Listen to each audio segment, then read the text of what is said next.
Ok, donc si vous êtes là, c'est sûrement parce que vous avez de l'expérience avec les API REST et les API HTTP en général. Et vu que la majorité d'entre vous ne sont pas allés voir Guillaume avant, j'imagine que vous avez même pas mal d'expérience. Et du coup, vous n'aurez pas de mal à imaginer le scénario suivant. Donc vous êtes au boulot en train de bosser sur votre appli web qui parle avec votre serveur en HTTP. Et vous avez un collègue qui vient vous voir et il vous dit voilà, donc j'ai cette requête HTTP. Je ne sais pas trop quel statut je devais renvoyer. Il y en a tellement. 202 ou 503. Vous le regardez d'un air perplexe. Et vous lui dites, mais ça n'a rien à voir, quoi. 202, c'est un OK qui dit je le ferai plus tard. Et 503, c'est une erreur qui dit je ne suis pas dispo. Il vous répond, bah oui, exactement. Enfin, moi, je veux dire, je ne suis pas dispo là, je le ferai plus tard. Qu'est-ce que je fais? Et là, vous vous rendez compte que la vie, c'est pas si facile. Les API restent non plus. Donc, on va essayer de se rendre la vie un peu plus facile. Parce que dans ce genre de cas, à part aller voir la spec et lire entre les lignes pour savoir, bon, qu'est-ce qu'il faut faire exactement, il y a une bonne réponse, mais il faut aller lire cette fameuse spec. Voilà, ça peut être un peu lourd. Donc, on va voir ce qu'on peut faire avec Filecore. Donc, moi, c'est Hugo Wood, je travaille chez Zenica, où je suis développeur et formateur à Nantes. Je travaille principalement avec les technologies JS, tout ce que vous allez voir pendant cette présentation est fait en JS. Mais je fais aussi du Java et plein d'autres choses. Récemment, j'ai fait une mission chez Reslet, donc la boîte de Guillaume Laforge. Ils font un produit qui est une appli web en fait, pour designer graphiquement des API REST. Et ça a inspiré une partie de ce talk, vous allez voir. Donc, actuellement, la majorité des API web qu'on fait en ce moment, elles sont basées sur une API HTTP. En général, on a deux styles, enfin, c'est pas en général, on a deux styles d'API HTTP. On a le côté REST et le côté RPC. Donc en REST, vous allez avoir des URL qui ont des noms. Vous allez travailler avec ce qu'on appelle des ressources. Vous allez communiquer avec elles avec des verbes HTTP, etc. Vous allez avoir les données ne sont disponibles qu'à une URL. Vous ne pouvez pas avoir une duplication. Ça fait partie des contraintes. Tout ça pour vous donner un couplage qui est relativement faible entre le client et le serveur. Les données servies par le serveur sont génériques, sont en paquet générique, et les clients, ils se servent dedans. Problème, si vous avez une appli web, vous voulez faire une vue, souvent vous avez besoin de taper dans plusieurs URL. Donc vous faites plusieurs accès réseau, plusieurs requêtes HTTP, et c'est lent. L'autre possibilité, c'est RPC, où vous allez avoir un serveur qui sert des données qui sont spécifiques, des grappes de données qui sont spécifiques à un client. Donc le client, il va juste avoir à taper dans une URL, il aura tout ce dont il aura besoin. Beaucoup plus performant, puisqu'il n'y a qu'une requête. Par contre, dès que vous touchez au client, vous allez être obligé de toucher au serveur. Couplage très très fort entre le client et le serveur. Et ça peut être problématique quand on a un gros client qui change beaucoup, ce qui est souvent le cas dans les applications business, ou par exemple chez Netflix, où ils ont 30 clients. Quoi. Ils ont des clients pour les télévisions, pour les téléphones, pour le web, etc. Donc ils vont avoir des variations partout. Chaque client a sa petite variation. Je veux tel ou tel champ de la chose ou pas. Et du coup, ils étaient obligés de retravailler le serveur à chaque fois, et ça, c'était très gênant. Un autre problème des API HTTP en général, qui est exactement en fait ce que Guillaume Laforge disait dans sa présentation juste avant, c'est tout ce genre de questions. Donc ça, en tant que technicien, ça nous fait un peu triper. Ok, ouais, il y a plein de statuts, il y a plein de méthodes, 4 manières de mettre des paramètres dans une requête, etc. L'hypermédia, j'ai fait un talk entier sur l'hypermédia, c'est super, mais c'est complètement tangentiel au business qu'on essaie de faire, le client essaie de faire. C'est des critères qui sont purement techniques, et même si parfois on adore se promener dedans, ben, en fait, finalement, on s'en fiche un peu. Est-ce qu'on a vraiment besoin de se poser tout ce genre de questions pour aller chercher des données sur le réseau, quoi. Et la plupart du temps, en plus, si on veut répondre à ces questions, en général, il y a deux techniques. On dit, on va répondre 200 tout le temps, c'est pas grave, laisse tomber. Ou on dit, bon, on va regarder un peu. Et dans ce cas-là, on commence à se poser ce genre de questions, on va lire les specs et tout. Et voilà, de temps en temps, ça peut devenir lourd. Donc, est-ce qu'on ne peut pas avoir les deux? C'est-à-dire faiblement couplés, client et serveur faiblement couplés, et que ça soit performant. Donc Netflix travaille là-dessus depuis 2011. Et récemment, ils ont sorti la développeur preview de Falcor. Falcor, c'est quoi? C'est l'accès aux données simple et performant. S'il y en a qui connaissent le couple GraphQL Relay, qui est la technologie concurrente chez Facebook, c'est exactement comme GraphQL et Relay, sauf que c'est simple. Je suis même pas sûr que je troll. Concrètement, c'est quoi Falcor? Où est-ce que ça vient s'insérer dans votre architecture? Donc client, serveur, communiquant HTTP. Falcor, en fait, ça va prendre la forme d'une librairie client et d'une librairie serveur, qui vont en fait masquer la complexité d'HTTP, mais sans vouloir émuler du reste derrière, vous allez voir. Hein. Nous, on ne va plus avoir à se poser les questions que HTTP nous pose. On le masque totalement. Ça ne masque pas qu'il y a du réseau, mais ça masque qu'il y a de l'HTTP. Comment? Le principe de base, c'est de se recentrer sur ce qu'on veut. Ce qu'on veut, c'est les données. On ne veut pas un protocole technique de transmission, de communication, on veut des données. Donc on a un modèle. Et là, si vous êtes développeur, vous allez peut-être tout de suite penser au modèle de la base de données. Ce n'est pas du tout ça dont je parle. C'est toutes les données qui sont accessibles depuis le client. Donc ça peut être des données qui viennent directement de la base de données. Ça peut être des données qui sont agrégées de plusieurs data stores. Ça peut être des données qui sont calculées à la volée. Ça peut être les résultats d'une recherche. Ça peut être des données qui sont triées alors qu'en base, elles ne sont pas triées. Tout ça rentre dans le modèle dont je parle ici. Toutes les données qui sont accessibles au client. Donc, par exemple, ici, ce talk, un speaker, une liste de slides, c'est en YAML. Donc vous pouvez imaginer que c'est du JSON, ça serait exactement la même chose. Des références culturelles. Et quand on fait de l'HTTP, en général, ce qu'on fait avec du REST, on fait ça. On a une URL comme ça, et en fait, ça s'adresse à slides et la deuxième slide, si on dit que les index commencent à 0. Et on récupère cette grappe de données qui a deux propriétés, le texte et le background. Si on a cette URL-là, on a cette grappe ici. L'idée, ça va être de se dire pourquoi on se force à mapper ces chemins-là à une URL HTTP. Alors que, en fait, dans notre langage client, JavaScript, on a tout ce qu'il faut. Okay, en JavaScript, on ferait ça. Et c'est totalement naturel pour nous, développeurs. Donc pourquoi se mapper, pourquoi se contraindre à un protocole ici HTTP alors qu'on a déjà ce qu'il faut? Et une fois qu'on s'est libéré des URL, finalement, on peut se dire pourquoi je ne peux pas demander plusieurs choses. Donc si je demande les deux choses que j'avais demandées précédemment, mais d'un seul coup. Et à partir du moment où j'ai cette possibilité de demander plusieurs choses à la fois, je peux en fait commencer à demander des choses de manière beaucoup plus précise. Puisque j'ai une liste illimitée de choses que je peux demander, j'ai plus besoin de demander des grappes, mais je peux demander des choses unitairement. Donc ici, je demande que le texte de la deuxième slide et que le nom de l'acteur du premier acteur de la première référence. Et ça, c'est ça l'idée de Falcor. Donc ici, je vous montre comment on fait pour s'adresser à des données en JavaScript, et ici, comment on fait pour s'adresser à des données avec Falcor. Pour voir le parallèle. Donc là, pour lire une donnée, on ferait comme ça. Ici, donc, il faut qu'on déclare notre modèle. Donc il y a une URL à donner parce qu'on accède quand même, il y a quand même de l'HTTP derrière, souvenez-vous.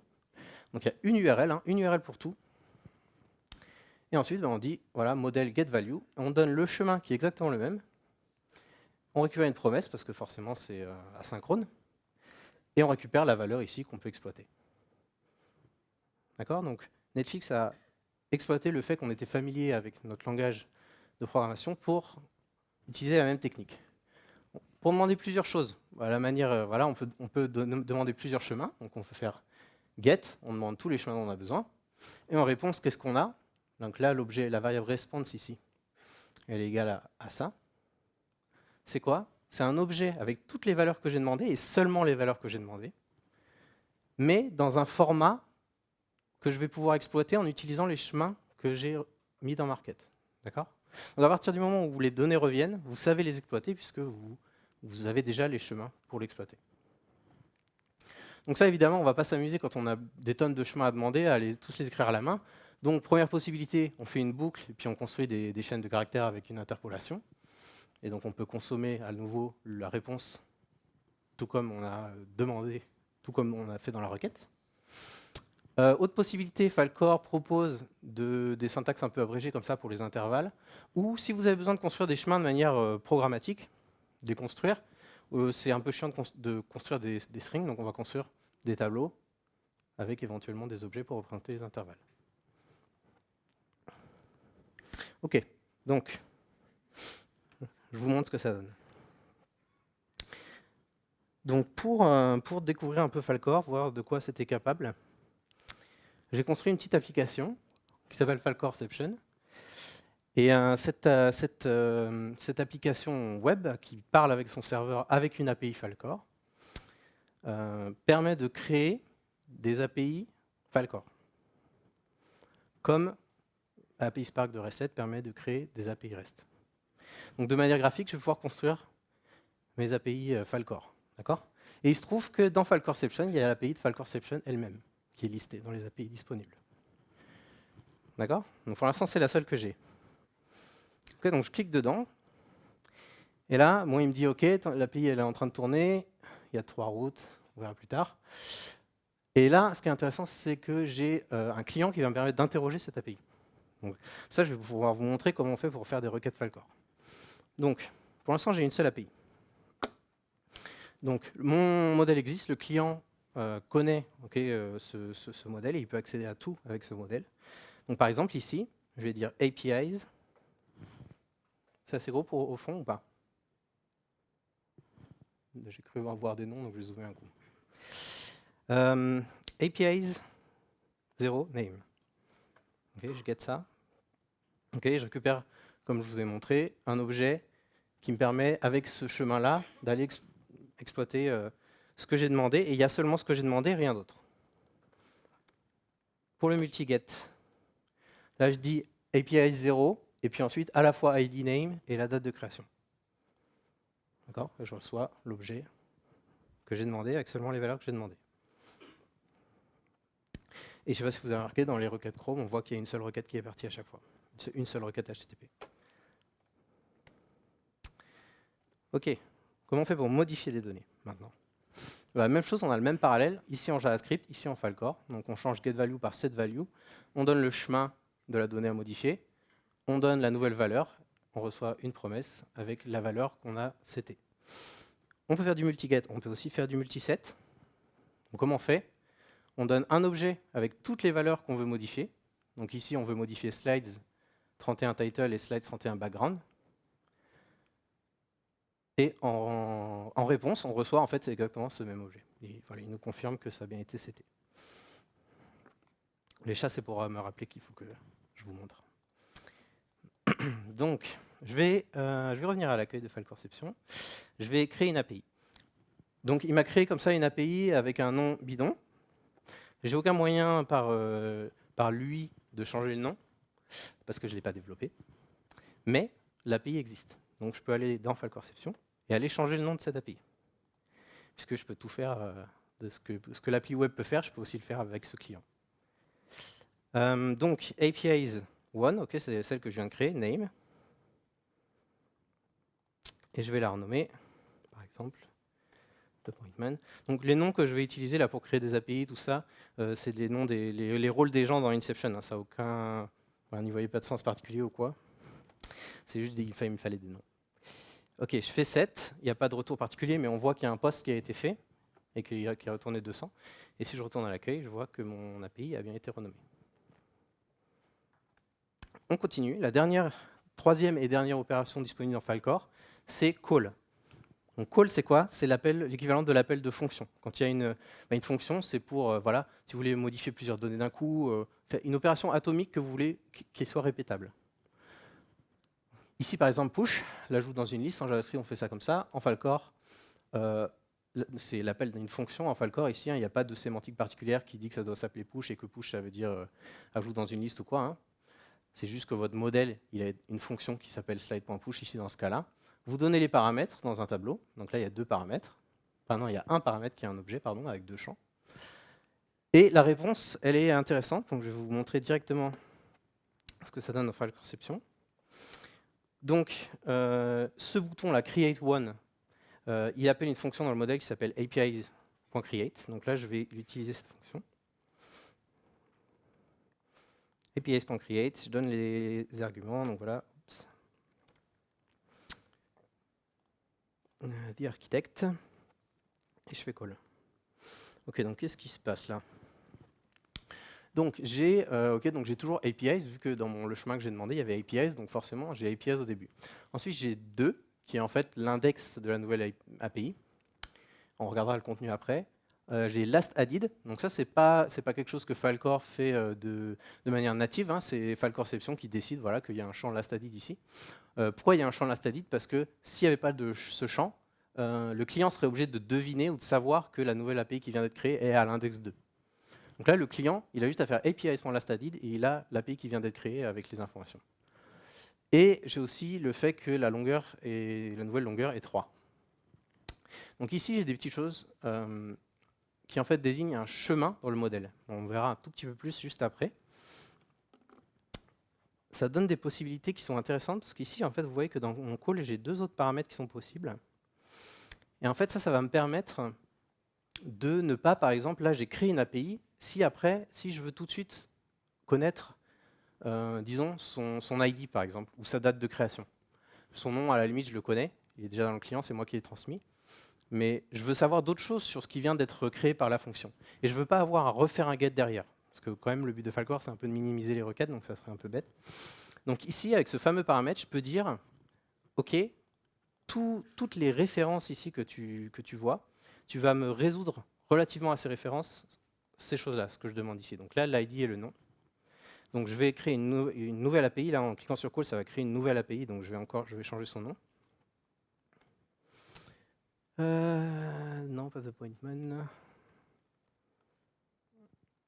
The Tourist, par exemple. Voilà, ID name, je fais call. Voilà. Et donc vous voyez que les fameuses références, là, elles ont été remplacées par ce que j'ai demandé. Et vous voyez que c'est dupliqué ici et ici. Ce qui fait que le client n'a pas à suivre des liens ou quoi que ce soit. Il peut juste directement faire response.lastAdded et avoir les informations dont il a besoin. D'accord ? Dernier paramètre ici, le thisPass. Je crée une autre API. Et le thisPass, c'est quoi? C'est exactement pareil que le restPass, sauf que ça va être relativement au this de la fonction. Donc le this, c'est APIs. C'est en JavaScript, le this, c'est ce qui est avant le point, okay, de la fonction. Donc ici, c'est APIs. Donc si par exemple, vous voulez dire, je vais aller copier ce que j'ai à requêter, call, voilà. C'est juste pour ne pas me tromper dans la syntaxe. Donc là, ce que je demande, c'est donne-moi en fait toutes les API à partir de 0, donne-moi 3, et pour chacune, donne-moi le nom. Donc j'ai bien changé le nom de l'API. Okay, voilà. Donc j'ai mes 3 API avec chacune leur nom, plus les informations de création habituelles. D'accord? Donc vous voyez que le requêtage, ça ne se fait pas avec un nouveau langage particulier, okay, ça se fait juste avec des tableaux JSON ou même des strings. J'aurais pu écrire avec un intervalle ici, j'aurais pu écrire 0, point 3, et puis name après. C'est peut-être ce que je ferai pour la prochaine présentation, d'ailleurs, c'est plus simple. Donc on demande juste voilà, des chemins à aller chercher dans un objet qui est virtuel et qui donc est ce fameux modèle. Pas de nouveau langage à apprendre ou à implémenter. Donc il y en a, les plus attentifs d'entre vous, ils reconnaîtront qu'il y a un parallèle évident entre les méthodes de Filecore et les méthodes REST. Et c'est vrai, du coup, on a ce genre de propriétés, par exemple, le fait que ce soit idempotente, qui sont toujours vraies. Donc on peut rappeler ça plusieurs fois, évidemment, sans qu'il y ait d'impact plus sur le serveur. Et ça nous donne des propriétés très intéressantes. C'est que gratuitement, on va avoir le batching et le caching. Donc le batching, pour l'avoir, il suffit de faire ça. On ajoute .batch à la fin du modèle. Et qu'est-ce qui se passe à partir de là? Toutes les requêtes Filecore qui sont faites dans l'application, dans la même boucle de l'event loop JavaScript, d'accord, sont collectées, fusionnées et envoyées en une seule requête HTTP. Et ça, c'est hyper pratique puisque maintenant, ça vous permet d'avoir une application cliente qui est totalement modulaire, qui ne sait pas ce que les autres modules vont aller chercher, et Filecore va fusionner les requêtes en une seule. Donc vous êtes toujours aux performances maximales, même si vos modules ne se causent pas. Et s'ils demandent la même chose, bien sûr, ça ne sera demandé qu'une fois. Donc la fusion, c'est ce qui est donné dans la requête, c'est un ensemble de passes, donc forcément, il n'y a pas de duplicat. Et on peut imaginer très bien l'implémentation de batch, puisque c'est juste un ensemble de chemins que chaque module demande. Donc qu'est-ce qu'il a à faire Falcor? Il concatène, il enlève les duplicats et il envoie la requête. Donc c'est pour ça que je dis que c'est ultra simple. Le caching, eh ben, à chaque fois qu'il y a des informations qui reviennent du serveur, Falcor fusionne ça avec le modèle qu'il a sur le client, son cache. Son cache, c'est juste le modèle, avec des trous, ce qui n'a pas été encore cherché. Quand vous faites un get et que c'est déjà disponible dans le cache local, il ne fait même pas de requête HTTP. À quoi ça ressemble? Hop, je vais recharger ma page pour vider le cache. Ok, donc là, je demande la même chose que tout à l'heure. Okay, je fais get, il y a une requête qui part. Si je refais get, il n'y a pas d'autre requête qui part. Parce qu'il l'a déjà dans son cache. Autre chose, si là j'ai requêté les informations sur filecorception, l'id, name et created. Si je reviens à la page précédente, je vois que j'ai une requête qui a été faite ici. Je vais regarder la requête exacte qui a été faite. Et remarquez ici, donc on voit que les passes sont en query parameter, peu importe, c'est un détail d'implémentation. Donc pour ceux qui ne voient pas bien, j'imagine qu'il y en a qui ne voient pas bien au fond, il y a marqué que Falcor demande APIs from 1 to 9, ID, name. Ce que vous remarquez, c'est que cette page, elle affiche bien Filecorception, donc elle demande les infos sur l'API 0. Mais comme elle était déjà dans le cache, parce que dans la page précédente, je l'avais déjà demandé, il l'a évincé de la requête. Donc le serveur, il n'a pas à faire du travail que le client, si le client connaît déjà l'information. Et Falcor est capable d'enlever ce qu'il a déjà d'une grosse requête. Une requête multiple. Ok, donc arrivé là, c'est plutôt pas mal, je trouve, parce qu'on a cette simplicité de retrouver notre syntaxe du langage, on a cette simplicité de l'implémentation. On peut tout de suite penser à l'implémentation qui est faite derrière, parce que c'est un ensemble de chemins. Ce n'est pas une structure particulière, c'est un tableau avec des chemins. Donc on peut concaténer, on peut fusionner, c'est vraiment très très simple. Il reste un... Et puis on a toujours, avec le batching et le caching, les performances optimales, a priori. Il reste une dernière chose, c'est qu'en général, les modèles des applications sont des graphes et pas des arbres. Et qu'en JSON, on peut ne représenter que des arbres. Voilà un arbre. Donc les slides avec leur background et leur texte. Et on veut faire une liste de favoris. Donc forcément, on veut faire des références. Ici, on a un duplicat. Donc si on en modifie un, on ne modifie pas l'autre. En général, pour régler ce problème, on utilise un système d'ID. On envoie l'ID et le client, il faut qu'il sache que, par exemple, ici 38, c'est l'index dans ce tableau. Donc il va devoir manuellement retrouver ces petits, disons, réagréger les données entre elles. Et donc, ce que fait Falcor, c'est qu'il dessine une convention là-dessus et qu'il s'occupe de tout pour nous. La convention, c'est quoi? Ça reste du JSON, sauf qu'on met un objet avec une propriété $type référence. Et la valeur, c'est un chemin qui repart de la racine du modèle. Donc on peut faire référence à n'importe où dans le modèle. Et qui dit, va chercher slides 38, l'index 38. D'accord? Donc ça, c'est ce que Falcor fait. Et je vais vous montrer ce que ça donne. Donc ici, je demande API one name. Voilà, donc il me renvoie les trucs. Je vais voir la réponse qui m'a été faite. Donc JSON graph, c'est bien un graphe. APIs one, c'est ce que j'ai demandé. Et là, au lieu d'avoir le name, j'ai cette fameuse référence. Donc typeref, et la valeur, c'est le chemin où je vais pouvoir trouver les véritables données. Et ce chemin, il m'a également été renvoyé par le serveur. Donc j'ai bien API by ID, là c'est API by ID, là c'est l'ID 4Y7, 4Y7. Et là j'ai le nom, Pointman, de Pointman, ici. Donc vous voyez, la réponse qui m'a été envoyée, c'est ça, avec des références dedans. Mais ce que le client consomme, c'est ça. Le client a véritablement reçu, en fait, après traitement par la librairie cliente Falcor, c'est ça. Donc c'est complètement transparent, d'accord, pour l'utilisateur de Falcor. Donc on peut ainsi exploiter des graphes avec des arbres. Si Je retourne à la page d'accueil. Non, c'est pas ce que je voulais faire. Hop, je reviens ici, je fais set. Je fais un set par exemple de API one name. Et puis elle s'appelle, voilà, je vais juste la renommer le même nom, c'est juste pour vous montrer, set. Ok, nouvelle requête qui a été faite. Cette fois, je vais regarder la requête. Et ici, vous remarquerez, tout en bas ici, on a, ce qui a été requêté, c'est APIs by ID 4Y7. Okay, ce n'est pas APIs one name, c'est APIs by ID 4Y7. Donc le client, en fait, il cache aussi les références. À chaque fois que le serveur lui dit « Ah, en fait, ta donnée, elle est là », il apprend. Et quand il refait des requêtes sur les mêmes données, il va directement au vrai chemin de la donnée. Comme ça, le serveur a moins de boulot à faire. Donc ça, c'est les références.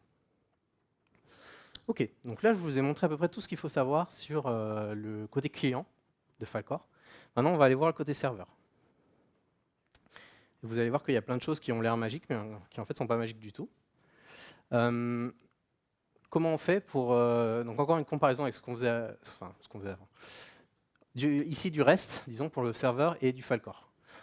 Ici, vous avez un pattern d'URL, une méthode HTTP et une fonction pour traiter cet appel. Ici, vous avez pareil, un pattern, sauf qu'au lieu de matcher une URL, vous matchez un chemin. Le client demande des chemins, donc vous matchez des chemins.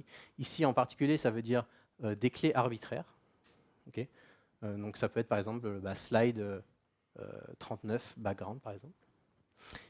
Et une fonction pour le traiter. Donc vous aurez une fonction get pour traiter le get, une fonction set pour traiter le set, et une fonction call pour traiter le call.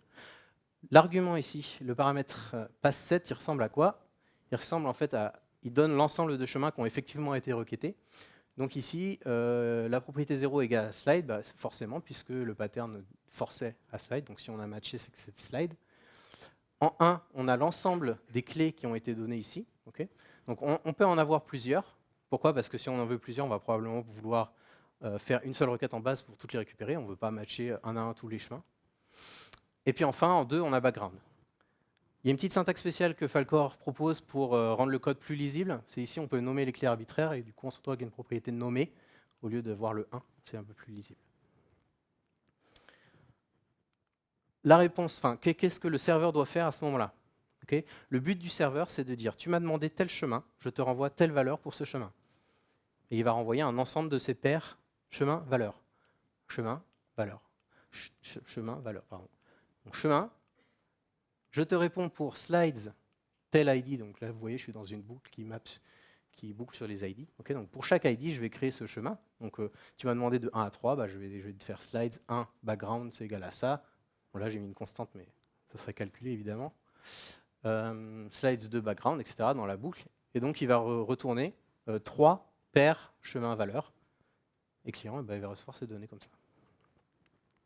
On résout toutes les valeurs que le client a demandées. D'accord? Donc il y a un chat. Hop. Donc ce que je vais vous faire pour le serveur, je vais carrément vous montrer du code. Le code du serveur de Falcor Session. Ne vous inquiétez pas, je vais zoomer. Donc, je vais vous montrer 2 routes. Donc je vais enlever le truc sur le côté. Voilà. Okay, donc c'est du JavaScript avec un abus total de loadage comme il se doit. Donc ici, on a la route qui match APIs by ID, une ou plusieurs ID, suivie de une ou plusieurs propriétés. Donc les propriétés, c'est name, ID, created, etc. Donc je fais ma tambour pour aller chercher en base de données. D'accord, la base de données de Falcor Session, pour l'instant, c'est juste un fichier. Et je vois que ici, dans la boucle, mon serveur renvoie les couples chemin-valeur. Okay, donc il dit, tu m'as demandé le chemin APIs by ID, telle propriété. Je te donne la valeur de ce chemin, à ce chemin. D'accord? Ça, c'est la route la plus basique possible. On lit en base de données et on retourne pour chaque chemin demandé la valeur. Sachant que, bien sûr, on pourrait retourner une promesse, évidemment. Si on fait une requête en base de données, c'est asynchrone, donc il faudrait renvoyer une promesse. Une autre route, un brin plus complexe, c'est celle qui répond à APIs et puis un ou plusieurs entiers. Donc API 0 name, tout à l'heure, on a vu que ça redirigeait sur APIs by ID quelque chose. Donc comment ça se passe? Donc ça charge les API depuis la base de données, ça les ordonne par date de création. Donc en fait, la 0, c'est toujours la plus ancienne, la 1, c'est la deuxième plus ancienne, etc. Et ensuite, ce que ça fait ici, donc dans la boucle ici à la fin, ça donne les paires chemin-valeur. Il dit chemin, ok, tu m'as demandé APIs, par exemple 0 et 1, il n'y a rien après, hein, remarquez. Donc ici, 0 ou 1. Et qu'est-ce que ça renvoie? Ça renvoie l'objet, tel que je vous ai montré comment on faisait les références, et telles qu'elles sont renvoyées par le serveur. Qu'est-ce qui se passe à ce moment-là? Le serveur, il détecte qu'on a renvoyé, enfin la librairie serveur Falcor détecte qu'on a mis une référence et va appeler la route pour résoudre cette référence. D'accord? Donc ici, APIs by ID, API by ID, ça va aller taper dans cette route qui est là. Et là, vous voyez un principe qui est génial pour le développement de Falcor, du serveur Falcor, c'est que les routes se réutilisent entre elles. Vous pouvez avoir un modèle qui correspond à votre modèle de base de données, puis ensuite toutes les choses pour faciliter la consommation du client, vous faites des références sur le vrai modèle. Comme ça, vous pouvez étendre votre modèle de manière ultra simple. Quelque chose que vous ne pouvez pas faire en REST, ou alors il faut faire une couche d'abstraction en mettant tout dans des services, etc. Là, vous pouvez directement réutiliser vos handlers de route.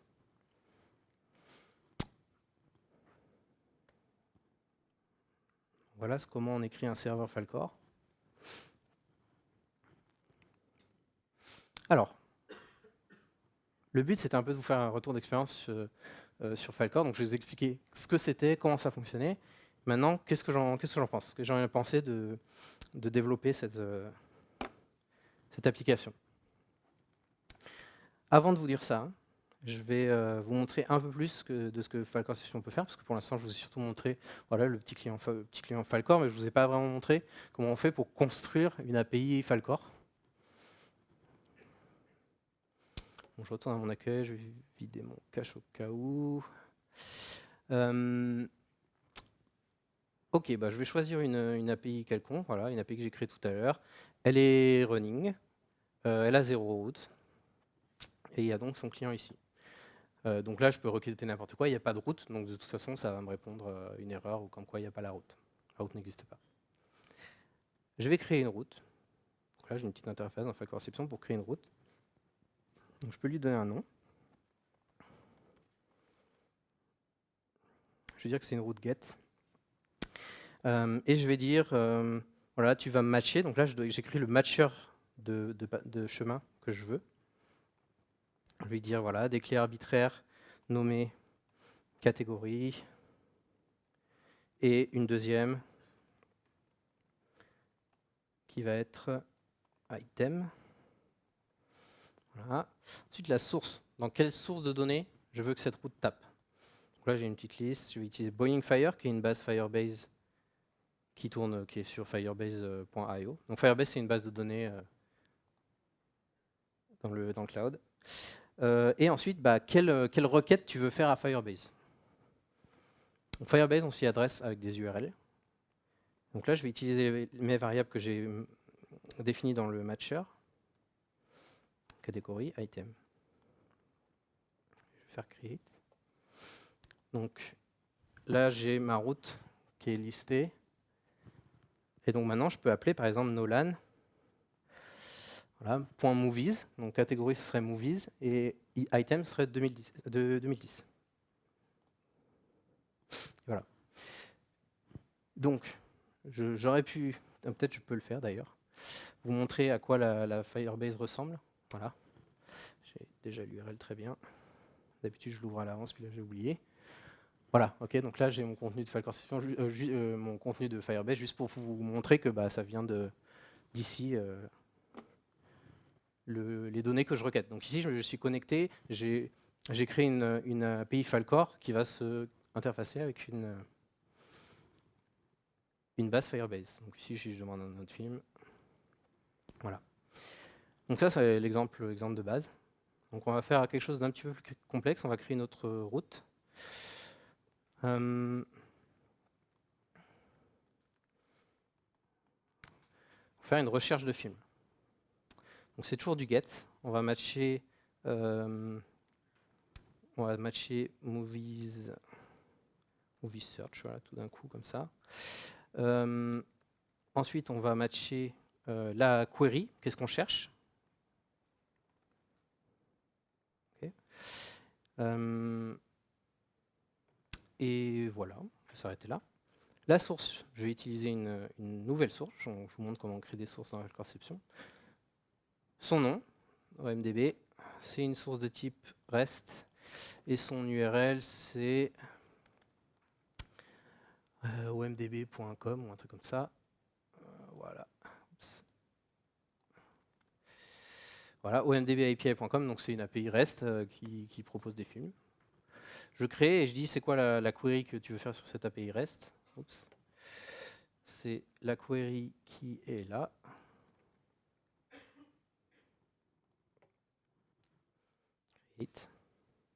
J'ai ma deuxième chose qui est là, et je peux faire moviesearch.batman, par exemple. Et je récupère ce qui m'a été renvoyé par l'API REST. Donc, vous voyez que je reste dans les concepts de Falcor. Okay, donc j'ai commencé mon chemin par moviesearch, donc j'ai forcément moviesearch. Ensuite Batman. Ensuite, et là j'ai toute la grappe de l'API REST qui m'a été donnée. Donc ça, vous voyez, ça ne rentre pas trop dans les concepts de Falcor, parce que Falcor, c'est normalement, on reçoit que les données qu'on a demandées. Donc ça, c'est un exemple de base. Ça montre qu'on peut quand même renvoyer des grappes avec Falcor si on veut. Mais ça serait plus intéressant si je pouvais voilà, retourner que ce que je veux, et que ça reste performant. Donc on va faire ça, on va créer une nouvelle route. Et là, je vais vous montrer un exemple un peu plus complexe. Donc vous voyez que ça commence à devenir des chemins plus conséquents. Donc, qu'est-ce qui se passe ici? C'est très zoomé, donc on ne voit pas tout, mais donc ça commence par movies.search. Qu'est-ce qu'on cherche? Ensuite, c'est paginé, donc on a pages. Quelle page vous voulez? Et ensuite, là, on entre dans l'objet qui a été renvoyé par l'API REST. Vous vous souvenez que ça a renvoyé search, donc je mets en fixe search. Ensuite, dans le tableau des résultats, tu veux quel index? Et enfin, quelle propriété du film tu veux? Notez que c'est au pluriel parce que je vais pouvoir en mettre plusieurs. OMDB, la query, elle est ici. Okay, donc ça c'est juste voilà, il demande un query param S pour qu'est-ce qu'on doit chercher et puis le numéro de la page qu'on veut. On transmet ça à l'API REST. Toutes les autres variables, on ne les transmet pas à l'API REST évidemment parce que ça sert à processer traiter la réponse. Okay, create. Ok, donc maintenant je vais aller faire une petite requête. Ok, donc je demande quoi? Movies, search, Batman, c'est mon terme de recherche. Ok, il n'y a pas de syntaxe spéciale pour la recherche. En vrai, tout est dans le modèle, donc ça reste un chemin JavaScript classique. Pages, je demande la première page. Search, premier résultat de recherche, et donne-moi le titre.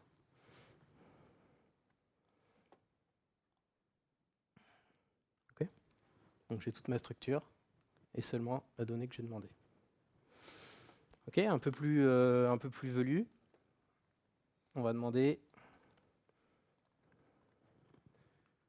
donne-moi dans les recherches de Batman les pages 1 à 2, search, les résultats de 0 à 2, le titre et l'année.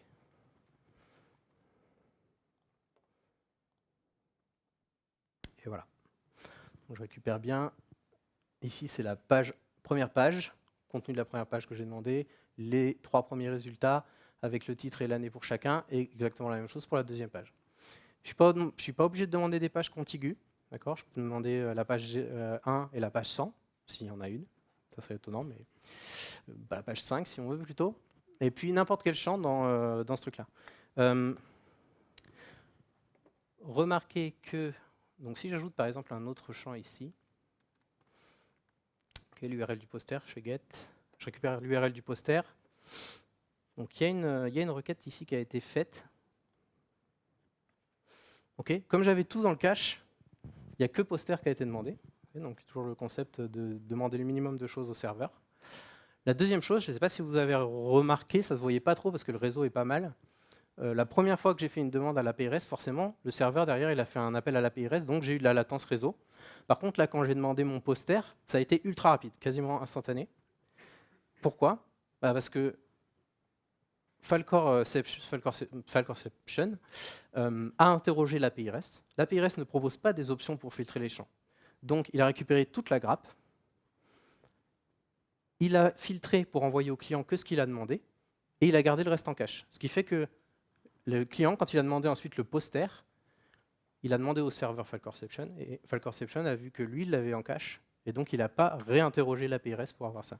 Donc pourquoi je vous montre tout ça? Parce que ça montre comment on peut interfacer Falcor, une API Falcor par-dessus une API REST, par exemple.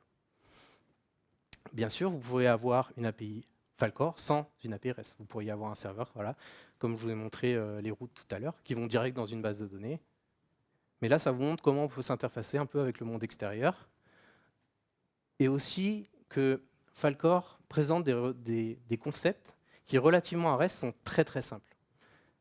Si vous avez déjà utilisé API Spark, vous avez pu voir que pour créer une API REST de manière graphique, il faut créer des ressources, il faut créer des représentations, il faut choisir si on veut du get, du post, machin, choisir la sémantique de tel ou tel statut qui revient, etc. Là, pour créer des API Falcorception, pour créer une route, j'ai 3 ou 4 champs et créer une source, 3 champs. Donc j'ai une UI qui quand même est très basique, très dénudée, il n'y a presque rien. Et avec ça, on arrive à faire des choses qui commencent à être intéressantes.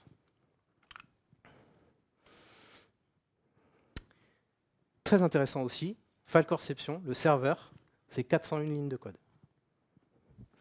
Okay, donc moi, je trouve ça pas mal quand même pour ce qu'on peut faire avec. Le fait que ce soit en JavaScript, évidemment, aide beaucoup. En Java, ce serait probablement 10 fois plus. C'est pas un troll du tout. Mais je trouve que Falcor aide aussi. Je pense que faire la même chose en REST serait plus complexe. Il y aurait plus de code serveur. Voilà, donc, qu'est-ce que j'en ai pensé?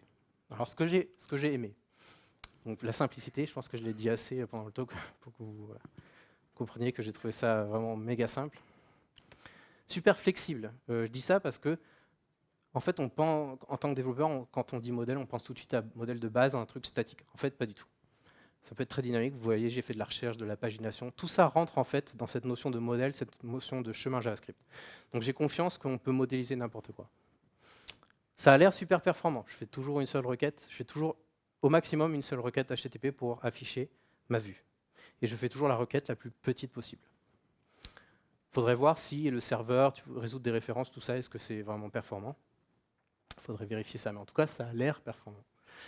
Le code du client est plus indépendant et le code du serveur est plus stable. Bah ça, c'est la promesse du couplage faible. Le client, il demande ce qu'il veut. À partir du moment où le serveur expose, bah, le client il vient piocher dedans. Donc on peut faire évoluer le client sans faire évoluer le serveur. Netflix l'utilise apparemment sur la majorité de ses clients, ce qui est une marque de confiance. Choses qui sont moins bien, donc les inconvénients. Comprendre qu'on peut tout mettre dans le modèle. Donc ça, au début, c'est pas forcément évident. Quand on code le serveur, il faut s'y mettre. Il faut comprendre ce parti pris. La gestion des erreurs. Quand le client demande des chemins que le serveur n'arrive pas à répondre, enfin, ou ne connaît pas, plutôt, il n'y a aucune route qui match. En fait, ça fait un 500 ou sans dire quoi que ce soit. Ou alors, des fois, quand d'autres types d'erreurs, ça peut être le client, il demande un truc, il n'arrive pas à l'avoir, ça recommence 10 fois. Et puis à la fin, ça dit j'ai essayé le maximum de fois, et puis voilà, quoi. Il dit rien d'autre. Bon, le code du serveur, vous l'avez vu. L'intégration avec AngularJS est un petit peu difficile parce que Falcor est fait pour binder directement dans la vue, sauf que en AngularJS, on ne peut pas. En Angular 2, on peut, et Netflix utilise React. Avec React, il n'y a pas de souci. Les questions qui restent en suspens. Comment on fait pour documenter? Donc en REST, il y a commencé à y avoir des initiatives là-dessus, Swagger, etc. Ici, pour l'instant, il n'y a rien. En GraphQL, ils ont la solution qui est de tout typer, mais ça demande un travail énorme. Enfin, vous avez l'avantage que ça soit typé, l'autocomplétion, tout ça, mais en échange, vous devez faire tout le travail de schématisation. Donc c'est un trade-off. Compatibilité avec, bien sûr, voilà, curl, etc. Il faut On peut exploiter une réponse HTTP Falcor avec curl, bien sûr, mais ça demande juste, on voit les références, etc. Et enfin, GraphQL, j'ai l'impression que c'est un peu plus populaire. On va voir ce qu'il en advient. Voilà, merci.